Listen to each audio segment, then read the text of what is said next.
Við skiptum vöðvunum okkar stundum upp í vöðva sem við stjórnum sjálf og svo vöðvana í innri líffærunum sem við stjórnum ekki neitt. Vöðvarnir sem við stjórnum sjálf, stundum kallað viljastýrða kerfið, í þessum vöðvum eru frumurnar af ákveðinni gerð, svo kallað rákóttar vöðvafrumur. Þetta eru frumur sem eru mjóar og langar yfirleitt og með svona ákveðnum þráðum sem að toga vöðvan saman. Það eina sem vöðvi kann er að dragast saman og toga eitthvað til sín. Þegar ég hreyfi hendina svona upp, þá er vöðvinn hérna sem heitir tvíhöfði, hann styttist og togar hendina upp. Ef ég ætla að færa hendina tilbaka, þá gerir þessi vöðvi ekki neitt, heldur annar vöðvi hérna undir. Beinið í upphandleggnum er svona og svo kemur beinið í framhandleggnum svona. Þannig að tvíhöfðin er hér og hann er festur með sin ofarlega í beinið hérna og festur svo með annari sin hérna, þannig að þegar hann styttist, þá togast þetta upp. Þríhöfðin sem er hérna undir, hann er líka festur í beinið hérna með sin, en þessi sin fer hérna framfyrir. Þannig að þegar þessi styttist, þá togar hann beinið í hina áttina.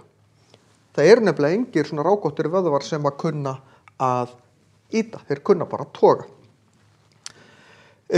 Rákóttu vöðvarnir eru, vöðvafrumurnar er ekki allar eins og það er misjafnt hvort að við erum með vöðva sem henta í eitthvað það sem við erum lengi að gera eins og langhlaup eða hvort við erum með sprengikraft og góði að gera eitthvað sem að tekur stuttan tíma.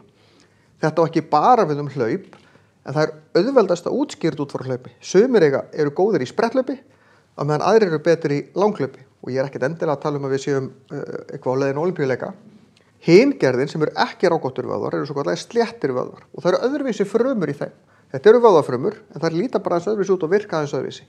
Þær geta til dæmis ekki bara togað í eina átt eins og rákóttu vöðvarnir geta heldur í aðeins fleiri áttir, þær geta ekki ýtt en svona hreyfa sig aðeins öðruvísi. Og þetta eru í slagaðunum okkar, ýta blóðinu þar áfram, þetta er í meltingafærunum, í maganum, ýta matnum áfram í gegnum meltingavegin, þetta er í legi kvenna, þetta er á fullt af stöðum í líkamanum.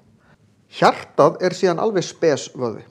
Það hefur einkenni rákóttu vöðvana að því leytinu til að frumurnar eru miklu líkari vöðvum í rákóttum vöðvum en við stýrum hjartan ekki neitt. Og þær eru miklu styttri. Frumurnar þar heldur en frumurnar í vöðvunum hér. Þannig að hjartað er oft flokka sem alveg sér vöðvi, stundum er rákóttu vöðvunum, stundum ekki. Þegar við horfum á rákóttu vöðvana þá eru þeir allir festir í 2 bein. Af því að þau toga beinin til. Meira að segja vöðvarnir sem eru hér, sumir maður getur haldið að væru vöðvar hér inni, það er ekki rétt. Þessir vöðvar allir hér. Prófiði að hreyfa puttana og þið sjáu þetta hreyfast hérna, bara ef þið haldið hendinni hérna, þá finnið þið vöðvana hér hreyfast. Svo liggja sinar hérna fram í puttana. Puttarnir á okkur eru svo strengjabróða. Því að það er fullt af bara böndum, sinum sem liggja hérna frammi sem toga hendurna til og alveg sama í hvað átt ég er að fara. Eru sinarnar hérna megin ef ég ætli í þess átt eða hérna megin ef ég ætli í þess átt. Það er einn vöðvi sem er öðruvísi og það er tungan.